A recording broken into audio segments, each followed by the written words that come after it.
All right, it's June 27th, and we are gonna do a little garden tour here, aren't we, Stally Bear? Yes, baby. Good girl. All right, so it's been a while since I've done one, so I'm gonna try to keep the camera up too, because I noticed when I tried to take one the other day, my camera was just all looking at the floor. So my dad got a new sign for above the grill. It's very cute, little gnome. So from the last video, things are really coming back after the deer had gotten on the patio and started eating things. So things are coming back to life. Even that little guy was a stump, the begonia, and now it's coming back to life. My mom has been trying to root cuttings of geraniums, and it's working. It's pretty cool. So this one was a cutting that she rooted, and it's blooming already and taken off. And there's a few others that she did that to as well. So we have petunias, all the petunias mostly, for the most part. I started downstairs from seed. I did not start the geraniums downstairs, but we do keep them over winter, and then they come back every year. So let's see, this one I bought this year, but then this one was one that we had overwintered and replanted, same as that. And this big giant white one I bought her years ago, and the red one. So those are all ones that we had overwintered. Let's see here. This is the green stalk, and as you can see, it's really booming. I'll try to turn some things around, but Stella's eating a bean plant. Don't eat that, honey. There's bean plants. This is a micro tomato plant, bell peppers. This is called Mizuna. It's a green that I got in a rare seeds pack. Obviously, this is rosemary. It smells delightful. There's some basils, all different kinds. There's a opal basil, that's the purple one, and a lemon and a regular. More bell pepper plants. They're pretty tall. Beans. This is a habanero I bought. Yeah, habanero. There's some marigolds. This is called bonsai basil. It's so cool. It's like, they're like tiny little leaves, but it smells just like traditional.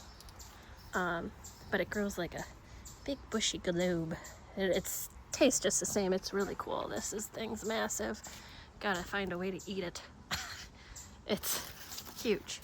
I mean, these leaves are massive too. Like, one is as big as my hand, so you can kind of see how big that is. This is another bonsai basil. I had harvested some to give to a neighbor, so she needed basil, and all of our basil wasn't ready yet, so gave her some. Those are more cuttings that my mom had gotten to root and pot, and this is another one. Vinca.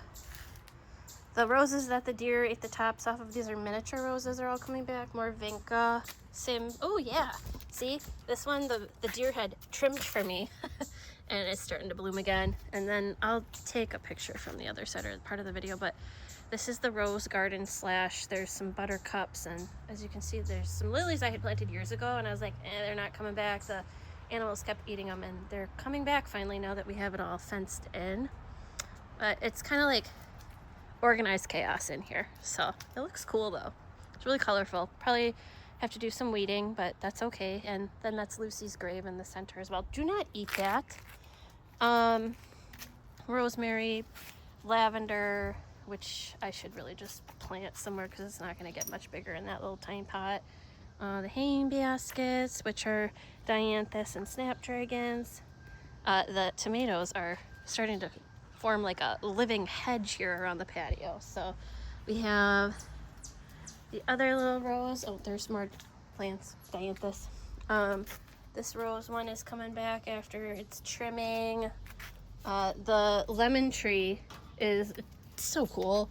There's tons of lemons on here.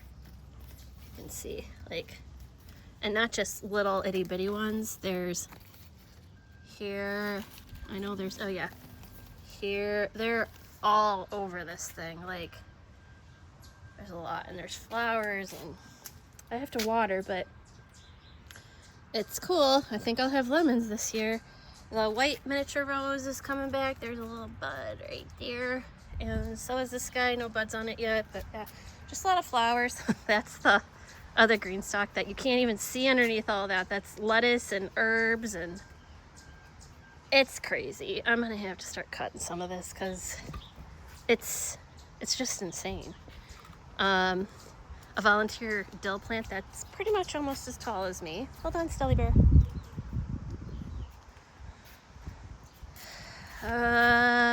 There's a little hummingbird feeder if you ever see my videos. But yeah, this is insane. There's all sorts of stuff in here. Oregano, thyme, basil, dill, parsley, lettuce, catnip, cilantro. There's a marigold hiding. I mean, there's so much. The lettuce, I mean, I could probably feed salads for a group of 20 with all the lettuce on here at least. The catnip plant that lives through winter, I planted it last year from seed and just keeps coming back. This is a Sheboygan tomato, and we do have some tomatoes on it. Yeah, everything's way bigger too, if you can see. So this is the Sheboygan tomato, and there's a lot on here. They're all over. I really have to water. This is Aroma. And then this is that Rapunzel tomato that has those offshoots of little tomatoes. So you can see there's a bunch of these all over. So hopefully I get tomatoes soon. I did have some really cool daisies that I planted from seed here, and they're called White African Blue Disc daisies, but the deer ate them as soon as they started to come up, and I was pretty pissed. But they didn't eat my White African marigolds, so those are starting to come to heads, so that's good. Yeah, here's the colorful rose garden. Those are little buttercups there, but then you can see how pretty the blooms are on all of these. So I like that one. That one I planted when my Aunt Meg died in her honor. There's a red, yellow, red, and then there's all these little miniature popcorn ones. So I kind of just popped them in, and there's two more over there. Lucy's grave, and then there's random strawberry plants that keep coming up because I did have strawberries here once upon a time, and before the fence the deer kept eating them, so now they're finally coming back. So it's kind of a mess. All right, promise not to have everything aimed at the ground. The raised bed tomato planters, there's herbs all in here. So there's two kinds of oregano. It's Greek and Italian. And then there's French and English thyme here. These were all here last year and they came back as perennials. So pro tip, if you live in my zone, so southeastern Wisconsin, around the Milwaukee area, and you have those, plant them in ground or in a raised bed and they will come back. I was surprised. That's basil in the center of these. And then this is a gold medal tomato, getting real big. This is called Alice's Dream, and there are tomatoes, so I was pretty excited about that. I know there's one that's easy to see. Let's see if I can zoom in. Yeah, it's like kind of a, see it? It's like gonna be one of those heirloom style types. I don't want to hurt it too much. There's a couple on there, so excited to see what those taste like because they looked cool in the picture from when I got the seeds. German lunchbox is insane. That's my mom's favorite tomato. I probably should get in there and just prune it a little bit so it gets better airflow. It's enormous. And then the German pink, which is a little bit further behind because a deer came by and ate the top off of the one I originally had planted there, so I had to get a new one going to plant in here. Catnip keeps spreading. You can see the catnip plant that just decided to grow itself. And then here's the deer eating all of our hostas that we just did with the landscaping. My mom was very proud of, but whatever, they'll come back. So there's all sorts of plants in here. My neighbor Karen gave us those two things with the purple on top. I don't know what they're called. My mom does though, and so does Karen. So if they want to comment on the video and say what kind those are, please do. They're beautiful. My mom bought that one. There's a tag. I can't put my glasses on. It's called Lamb's Ear. That's what that is. Get out of there. So yeah. And then that giant Well, those are 2 Weigela bushes that I bought on each side of the planter, but that planter is a giant rosemary, which will be used for cooking. My Aunt Betsy gave us those. Those are daisies, Shasta daisies, I believe. And then Karen gave us that hummingbird, or it's I forget what it's called, but it's supposed to attract, I think, hummingbirds and monarchs. So yeah, very cool. Haven't seen any monarchs yet, but I haven't been out here in the past couple days, so sorry, I had to wipe off my screen. I got sunblock on it and I couldn't see what I was filming. All right, ready to go, Stell? You ready to go? She's like, I don't care.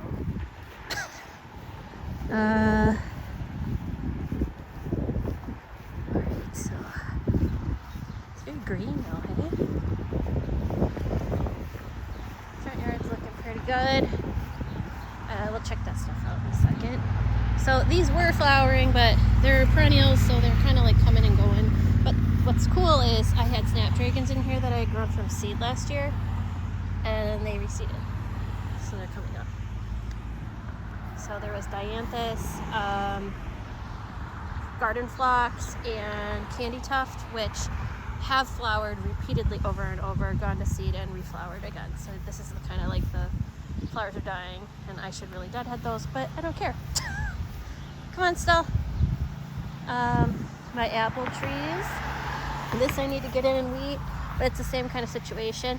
But where also my snapdragons seeded, because I had all snapdragons in here, and then I put perennials in this year. But as you can see, snapdragons, and they're flowering, so it's pretty neat. It's just kind of like random wildness, and I'm okay with that. So there's all sorts of colors. Just let it go. Little Papa Daisy, miniature daisies. Come on, stuff. There's more miniature daisies over there. There's yarrow. I mean, this is all wild stuff. You know those sage, like decorative sage, ornamental sage with the purple tufts. It's all over here. Some daisies, kind of like whimsical, random wild garden. All throughout. There's yarrow back there. I had started that from seed years ago. That stuff's tough. Do you need something that just comes back? You don't have to do anything to it? Get that. Yeah, for some reason this year, the deer just keep eating stuff that they never used to eat before. But, you know, that stuff. My cherry bush has seen better days, but it's still alive. I have netting on it. I don't know if you can see that. See the netting. Because the deer were like eating the crap out of it. Now they can only get to the top. I really got to water though, because it is starting to come back. There was no leaves on it at one point. So, yeah. Oh, yeah, here is one of the white African marigolds. They're cool looking. They're like giant pom-poms. This one's not quite as fresh, but you can see a baby one starting. That's kind of like when they're going to seed, and you gotta deadhead them. But those are cool. They don't look like your normal like orange Cracker Jack marigold. My mom's weeding over there. Little cutie. This is the little lilac bush that I saved, and it was growing in an oblong manner, and now it's not really doing that. It's pretty big. It started out as like a 6-inch tall little twig with leaves on it when I ordered it, and it came in the mail. So that is like 25 times the size. Here's more whimsy. We have the bee balm over there, which is finally coming back nicely, because it had overgrown with all the stupid tiger lilies that I hate them. They just spread. Can't get rid of them. But the bee balm looks really pretty. The yarrow, all the different colors in there. Those are real pretty, like seriously. Baker Creek seeds, I'm telling you, started them off from seed. They come back every year now, and you can split them, and they're great. Black-eyed Susans, I hate them. My mom loves them. Don't tell her. She knows I hate them. She's bleeding. Let's see. Well, we can do this over here first, then I'll do the regular garden. So the hibiscus are very tall. I move away from the speaker. But, so that's like a light pink. This will be a dark pink and then a light pink again. The white lilac bush is very tall. The other little white lilac bush is getting taller, and then that's a reblooming one, a purple. So towards the back is the white. Towards the middle is the reblooming one, so that'll put another flush of flowers on, just like that little rescue one I talked about. And I had gotten a Fontanella bush. It's a cheesehead Fontanella because the color of the flowers, it's like cheese, like us here in Wisconsin. It doesn't have all its flowers on there right now, but it looks pretty cool when it's got a lot of flowers. All right, the fenced-in garden. Don't mind the bird crap on the leaves. I gotta water too, so the leaves are a little picked yet. But here's my impatience showing. So there's two types of miniature melons planted here. So there's gonna be sugar bush baby and one that's, I think it's called Oliver's Pearl Cluster, or it's a different one. But either way, if it's one or the one that I can't remember, it's Oliver's Pearl Cluster or some other kind, is similar to honeydew. So we'll just see what happens. These are Minnesota midget cantaloupes. So they're like hardball sized, softball sized cantaloupes, personal sized. They're delicious. Those are Shimshon cucumbers.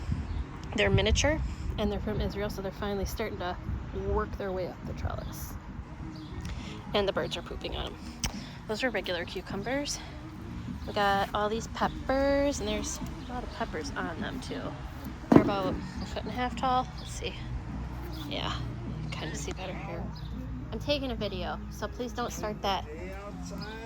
Don't start that machine just yet. I'm taking a video. Thank you. Okay, so these are all hot. All the sweet peppers are in the back. So that, those are fairy tale eggplants. They're miniature. That one is a beefsteak tomato that is shaped like a heart. It's yellow and red on the inside. So yellow on the outside, red on the inside. A Roma that I just randomly bought because what the hell. And then that's another German lunchbox because they are my mom's favorite. Although one plant puts out enough where I don't know what I'm going to do with all these tomatoes. So I'm starting to think of a lot of plans. Like I have a really good recipe for tomato basil soup. I have 2 good recipes for some salsa. And if you guys have any good recipes to use up tomatoes from the garden, please send them to me. I'm going to be Googling and looking through my cookbooks and all that, but stuff that you can preserve. Obviously, you eat them fresh too, but I'm looking to preserve because I'm going to have too much. And I'll give some away, but you can only give people so much until they're like, I don't need any more tomatoes. Zucchini's starting to take off. And then that is a Kajari melon. Which will go up the trellis, but it's from India and the stripes look like tiger stripes on it, like dark green and bright orange. So very excited to see what that tastes like because I have no idea, and they don't sell them in America as far as I know, so maybe at a farmer's market, but I want to try that. And then we got the rest of the tomato plants. So this one is kind of a Roma and it's stunted, but it has the most tomatoes on it out of all the rest of the plants. There's just like freaking clumps everywhere. This is a blackout Roma. Come on, Stella, come on. And they look like Romas, but they're like dark purple kind of with green and red streaks. That's a Roma. And then these two are San Marzano. And I mean, there's tomatoes all over all these plants. They really need to be watered though. Gotta zoom, but yeah, there's tomatoes tucked in everywhere if you see somebody's car. But yeah, anyways, I won't bore you guys anymore, but it looks pretty neat. Oh, the garden. So have a great day.